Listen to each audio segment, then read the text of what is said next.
Yang saya hormati Bapak Dr. Rohmat, MSI, dan yang saya hormati teman-teman Angkatan 2020 pada urutan yang kelima atau bahan diskusi yang kelima, saya Trimurtini NIM 0401620007 akan menyampaikan bahan diskusi yang bertajuk Filsafat Aliran Utama dan Puncaknya dari Spinoza hingga Kant, Filsafat Matematika dan Agama yang saling mendukung.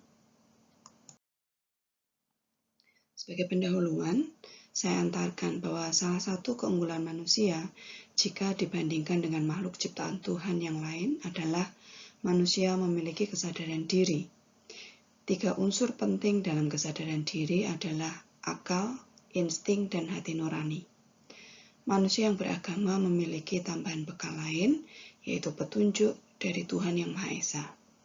Pendapat dari Prof. Hardi Suyitno dalam bukunya pada tahun 2014. Dan dalam perkembangan filsafat dapat dibagi berdasarkan atas zaman, yaitu filsafat kuno dan abad pertengahan, filsafat modern awal, filsafat modern baru, dan filsafat kontemporer. Terdapat tokoh-tokoh pada setiap zaman tersebut dan tersebar di berbagai belahan dunia. Tokoh yang pertama yang akan dibahas adalah Spinoza.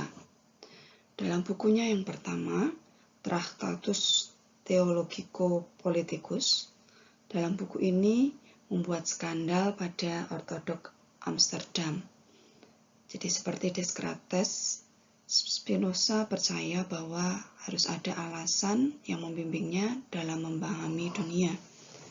Tetapi Descartes tidak mencoba untuk menginjak-injak gereja. Nah, dalam hal ini Spinoza melakukan kritik yang keras terhadap ortodok tanpa memperhatikan konsekuensinya.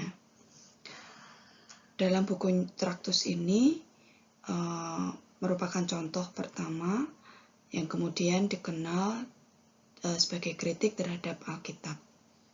Spinoza mengemukakan pikirannya tentang interpretasi bebas Kitab Injil, juga menulis tentang demokrasi dan pentingnya kebebasan berpendapat.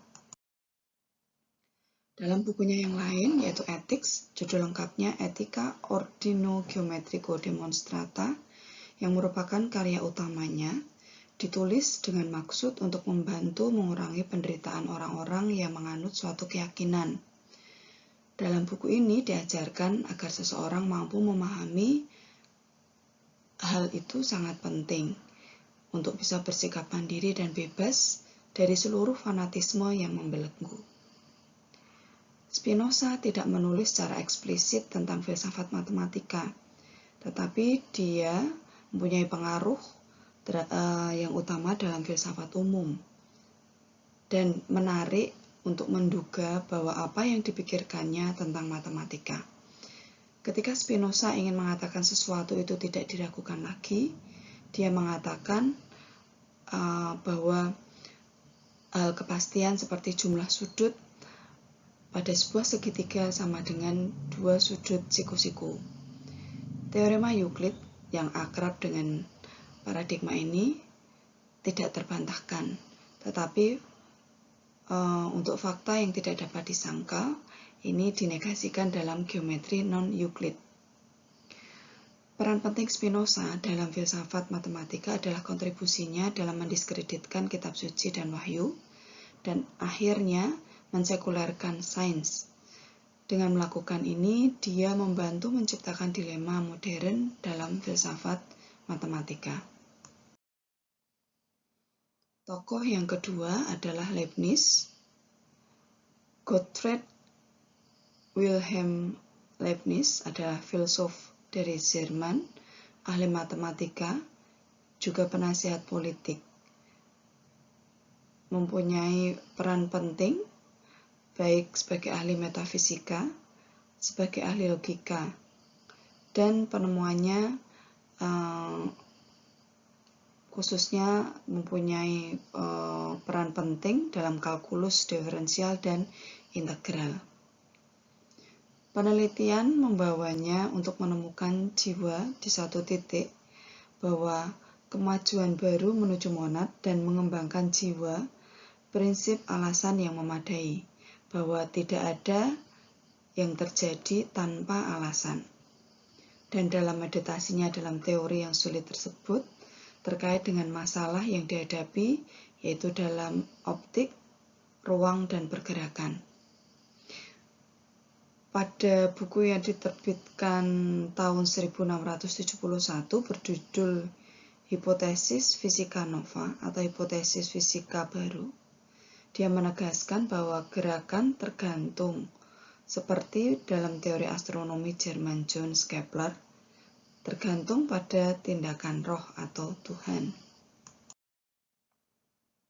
Lanjutan tentang pemikiran Leibniz pada tahun 1675, bahwa Leibniz meletakkan dasar-dasar integral dan diferensial kalkulus. Dengan penemuan ini, ia tidak lagi menganggap ruang dan waktu sebagai zat yang satu langkah lebih dekat ke monadologi.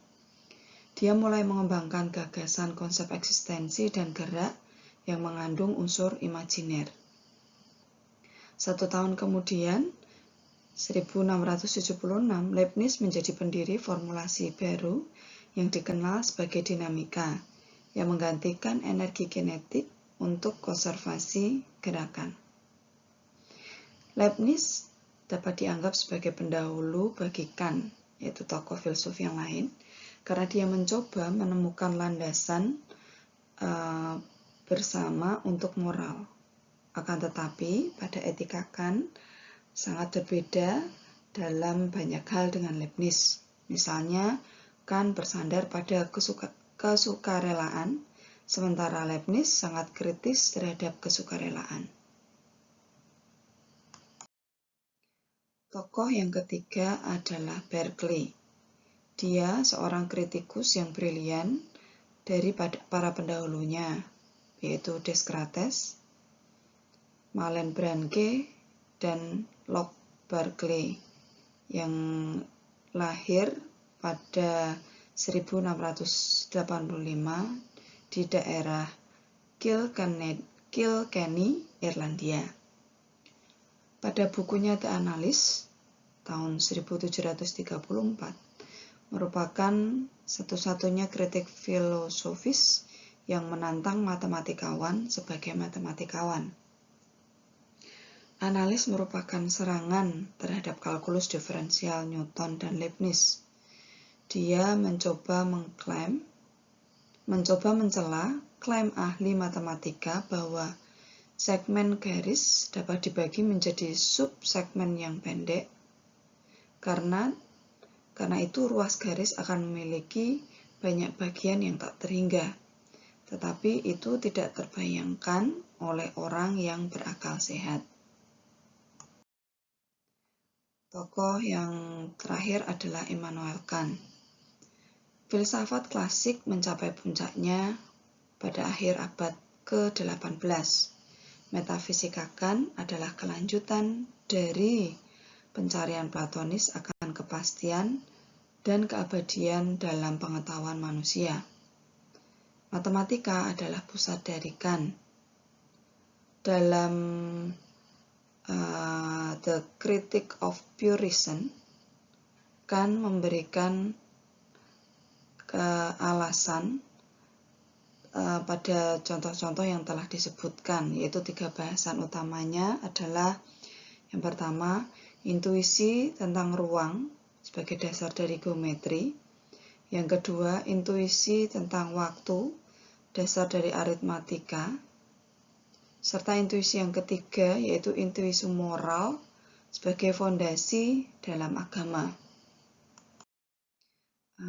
Bapak, Ibu yang saya hormati, sebagai bahan diskusi saya letakkan di bagian penutup, yaitu menarik untuk membahas para tokoh dalam filsafat, baik terkaitannya dalam agama maupun perjalanannya dengan filsafat matematika, menunjukkan pemikiran para filsuf mulai dari Spinoza yang mengkritik langsung terhadap kitab suci Yahudi, maupun Leibniz dengan segala pemikirannya dalam filsafat dan matematika, merupakan tokoh besar di masanya. sampai pada 3 hal besar yang didiskusikan, yaitu tentang intuisi ruang, dasar geometri, intuisi waktu tentang dasar dari aritmatika, maupun intuisi moral pada fondasi agama.